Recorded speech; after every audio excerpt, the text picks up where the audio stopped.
Beralih ke fakta lainnya, pabrik tekstil tanah air bertumbangan. Salah satunya terdampak kebijakan dibukanya keran impor.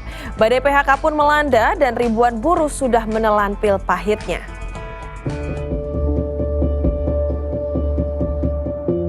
34 tahun lah. Ya, semua karyawan itu dirumahkan.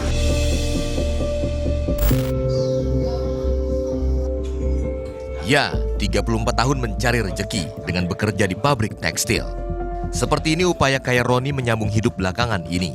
Berjualan makanan juga ikhtiar lain dilakoni. Pasca ia jadi salah satu buruh yang dirumahkan. Pasca pabrik tekstil bertumbangan. Pabrik di Karanganyar, Jawa Tengah tempatnya bekerja salah satunya. Dan tak kurang 500 pekerja lainnya bernasib sama sepertinya. Di garmen itu sudah berapa tahun? 34 tahun lah. Terus bisa diceritakan kenapa kok kena PHK itu Pak? Kok dirumahkan? Saat ini kan perusahaan ya mengalami kolab lah istilahnya. Sudah beberapa tahun mulai dari COVID lah. Itu bayarannya sudah tidak normal. Bayaran itu cuma janji-janji terus. Nah, janji-janji itu mungkin tanggal 5 nanti muncul lagi, tanggal 5 tidak dipenuhi, muncul lagi tanggal 10 nanti muncul lagi. Lelaki 56 tahun ini mau tak mau menelan pil pahit dirumahkan sampai batas waktu yang belum ditentukan.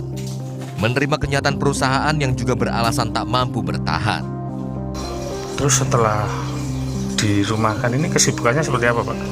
Ya, teman-teman ada yang jualan, ada yang seperti saya sendiri samping di rumah ya jualan seperti ini. Kalau sore itu jualan lahik, nasi kucing, ya terus itu ada mie, nyemek, misalnya itu samping saya. Kaya Roni baru satu cerita. Faktanya di Kabupaten Karanganyar saja tercatat lebih dari 1.500 buruh terdampak kolapsnya industri. Ini baru dari satu grup perusahaan.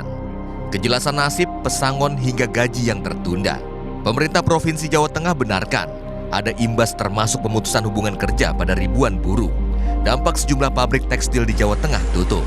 Setelah kita cek di lapangan, ya, dari Kepala Dinas Tenaga Kerja, kemudian dari Perindustrian dan Perdagangan mengecek PT tersebut. Jadi ini memang adanya relokasi. Perusahaan ini relokasi dari Semarang ke Grobogan, gitu. Memang di beberapa tempat lain pun demikian. PHK ini terjadi yang disebabkan karena faktor global, gitu. Turut menanggapi, sejumlah ekonom ungkap kondisi ini imbas kebijakan tanpa perhitungkan imbas pada warga dan harus ada solusi sebagai penanggulangan dampaknya. Tekstil di Indonesia mayoritas masih padat karya.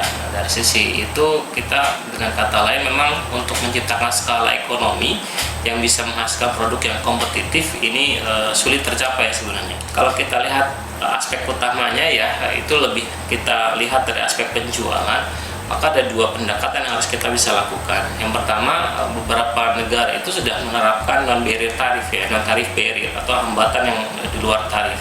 Seperti sertifikasi produk di India ataupun sertifikasi lingkungan di Eropa gitu ya. Dan ini yang negara-negara tadi merupakan negara tujuan ekspor kita. Secara keseluruhan di Indonesia tercatat lebih dari 10.000 buruh kena PHK. Dampak situasi gawat darurat industri tekstil dalam negeri. Imbas sejumlah pelaksanaan, sejumlah kebijakan pemerintahan berjalan. Tim Liputan melaporkan untuk NET.